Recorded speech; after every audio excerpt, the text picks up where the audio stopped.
जय हिंद दोस्तों, स्वागत है आप सभी का हमारे इस YouTube channel student study platform पर। दोस्तों आज के इस वीडियो में हम बात करेंगे बिहार एसएससी प्रथम इंटर स्तरीय न्यू एनसीएल केस के बारे में। तो देखिए न्यू एनसीएल केस की जो है आखिरी जो सुनवाई थी वो 15 तारीख को हुई थी। देखिए यहाँ पे एक्शन डेट 15 फरवरी 2022 और उस दिन क्या हुआ दोस्तों, उसका जो है कि ओरल ऑर्डर जो है कि आज पब्लिश हो चुका है। तो देख सकते हैं यहाँ पर छठे नंबर पर CWJC 20/854/2021 petitioner name Vinod Kumar और respondent name state of Bihar और ऑर्डर जो डेट था वो 15 फरवरी 2022। और यहाँ देखिए डिटेल्स क्या है तो आपको मैं दिखाऊंगा यहाँ पे। तो उससे पहले अगर चैनल पे नए हैं तो चैनल को सब्सक्राइब कर लीजिएगा, साथ ही बेल आइकन जरूर दबाइएगा। तो यहाँ देख सकते हैं कि ये ओरल ऑर्डर जो है कि स्क्रीन पे आ चुका है आपका। तो देखिए यहाँ पर in the high court of judicature at Patna civil writ jurisdiction case number इतना Vinod Kumar versus state of Bihar. Appearance देखिए जो वकील थे पिटिशनर और रिस्पोंडेंट की तरफ से, वो वकील का नाम है। ओरल ऑर्डर में क्या लिखा गया तो देखिए यहाँ पर 15/2/2022 को ये मैटर सुनवाई हुई थी। तो this the matter has been heard via video conferencing due to circumstances prevailing on the account of कोविड-19 पैंडेमिक। तो कोविड-19 पैंडेमिक के कारण जो है कि ये वीडियो कॉन्फ्रेंस के माध्यम से सुनवाई हुई। और फाइनली देखिए इसमें लिखा गया कि लिस्ट दिस केस ऑन 2 मार्च 2022 और इस केस को जो है कि 2 मार्च 2022 को जो कि लिस्ट किया जाएगा। और फाइनल जो है लास्ट लाइन लिखा गया है कि interim order to continue till the next date of hearing. तो इसका मतलब कि जो इंटरिम ऑर्डर है, अंतरिम आदेश जो है वो अगले जो हियरिंग है तब तक लागू रहेगा। तो देखिए interim order to continue till the next date of hearing, तो जो अंतरिम आदेश है वो आदेश कंटिन्यू रहेगा कब तक, तो नेक्स्ट डेट ऑफ हियरिंग। तो नेक्स्ट डेट ऑफ हियरिंग का कब है तो देखिए यहाँ पर 2/3/2022 को। तो ये टोटल चीज़ जो कि यहाँ पर बताई गई है इस ओरल ऑर्डर के माध्यम से। तो इसमें एक लाइन जो जोड़ दिया गया यहाँ पर इंटरिम ऑर्डर, इसको लेकर छात्र परेशान होगा कि इंटरिम ऑर्डर क्या था, इसको क्या है जो कि चलता रहेगा। तो देखिए आपको मैं दिखाना चाहूँगा कि इंटरिम ऑर्डर लास्टली कब आया। तो देखिए यहाँ पर इस केस में तो जो है कि डेट पे डेट ही बढ़ा है, कुछ एक्स्ट्रा हुआ नहीं था। लेकिन हाँ 24 तारीख की बात करें तो 24 तारीख के डेट में एक जो है कि ऑर्डर आया था, मैं आपको दिखाना यहाँ चाहूँगा।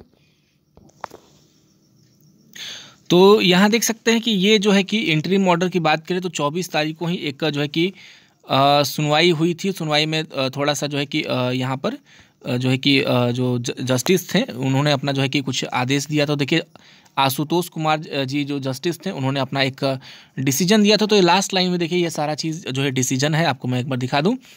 तो ये काउंटर एफिडेविट देने के लिए उस टाइम कहा गया था और 11 तारीख को अगली सुनवाई की बात कही गई थी। और इसमें दो जो है कि पैराग्राफ छोटा छोटा था जिसमें लिखा गया था पहला कि the staff selection commission shall not insist for the caste certificate of the year 2014 और 2016 एज द केस में बी फ्रॉम द कैंडिडेट्स। ठीक है, और इसमें ये लिखा गया था कि इस स्टाफ सिलेक्शन कमीशन जो है वो दबाव नहीं दे सकती है छात्रों के ऊपर 2014 और 2016 के कास्ट सर्टिफिकेट को लेकर। तो यहाँ पर सीधा स्पष्ट था कि कास्ट सर्टिफिकेट किनके लिए होगा। तो कास्ट सर्टिफिकेट देखिए ऐसे तो ओबीसी का भी कास्ट सर्टिफिकेट बनता है, लेकिन कास्ट सर्टिफिकेट यहाँ पे मांगा गया था एससी और एसटी से। और यहाँ पर एनसीएल की बात जो थी वो ओबीसी और जो बीसी कैंडिडेट हैं उनसे ओबीसी का जो है कि एनसीएल सर्टिफिकेट मांगा गया था। तो ये जो जजमेंट आया था वो अंतरिम आदेश जो था वो कास्ट सर्टिफिकेट को था, ना कि जो है कि एनसीएल को लेकर। तो यहाँ पर स्पष्ट है कि ये जो है कि कास्ट सर्टिफिकेट, आपको एक बार मैं दिखा देता हूँ।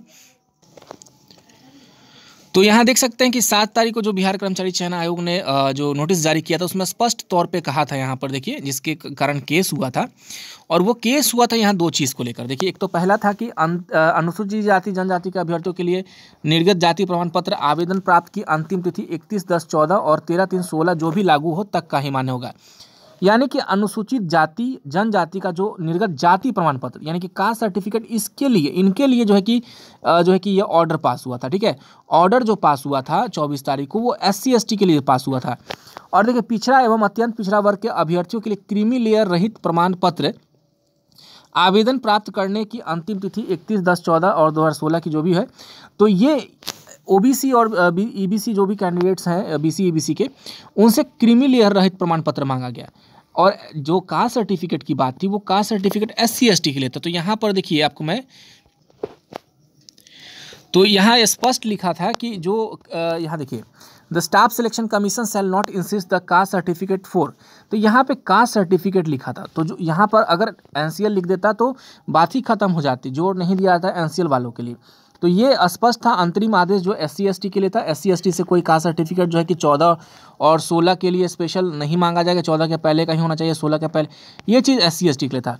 और final decision taken by the respondents in this regard shall be subject to the outcome of the present writ petition, यानी कि जो केस किया गया है उसका जो भी आउटकम होगा उसी के बाद कुछ जो है कि डिसीजन लिया जाएगा, किसके द्वारा, तो रिस्पोंडेंट के द्वारा। तो यानी कि दोस्तों स्पष्ट है यहाँ पर कि ये जो अंतरिम आदेश था वो आदेश SC ST के लिए था कि SC ST से आप दबाव नहीं दे सकते हैं।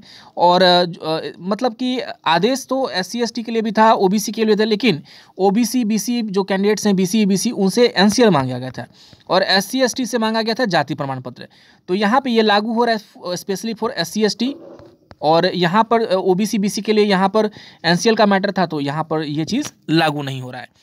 तो ये सारी चीज़ें जो थी तो अंतरिम आदेश यहीं पे फॉलो हो रहा है। और रही बात मेरिट लिस्ट की, तो अब आयोग इस पे जो है कि निर्णय ले सकता है कि क्या वो 2 से पहले मेरिट लिस्ट जारी करेगा या नहीं करेगा, या 2 तक का वेट करेगा। क्योंकि कुछ छात्र गए थे और उन्हें कहा गया कि जो है कि हम लोग अपने स्तर से कोशिश कर रहे हैं, हमारे पास अगर कुछ ऐसा प्रावधान निकल के आता है, मीटिंग के बाद हम लोग मीटिंग करते हैं, अगर प्रावधान निकल के आता है तो हम लोग कोशिश करेंगे जो है कि मेरिट लिस्ट जारी करने के लिए। और देखिए जो भी है 2 तारीख तक का वेट हर छात्रों को करना ही होगा कहीं ना कहीं, क्योंकि जब तक इसकी सुनवाई पूरी नहीं होती है तो ये जो है कि बहाली कहीं ना कहीं अधूरा सा दिखाई देगा। तो चलिए दोस्तों, ये सारा जजमेंट था इस चीज़ को लेकर के।